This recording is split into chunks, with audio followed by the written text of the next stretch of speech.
একটা সময় ছিল যখন তুমি শুধু আমাকে নিয়ে ভাবতে, আমার কথা চিন্তা করতে, এবং আমি বিশ্বাস করতাম আমাদের অগোছালো গল্পটাও একদিন পূর্ণতা পাবে। তবে কখনো ভুল করেও চিন্তা করতে পারিনি এত যত্নশীল তুমিটাও একদিন আমাকে রেখে চলে যাবে। আজকাল কোনো রকম দিনগুলো পার করতে পারলেও রাত পার করতে পারি না। তোমার স্মৃতিগুলো আমাকে রাতে ঘুমাতে দেয় না।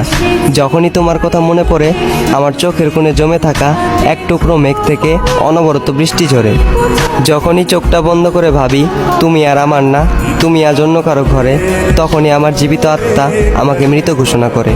জানি না কি এমন ভুল করেছিলাম, কি এমন করেছিলাম পাপ, যে পাপের কারণে সৃষ্টিকর্তাকে সেজদা দেওয়া কপালটাও আজ এতটাই খারাপ। জীবন যখন দাঁড়ায়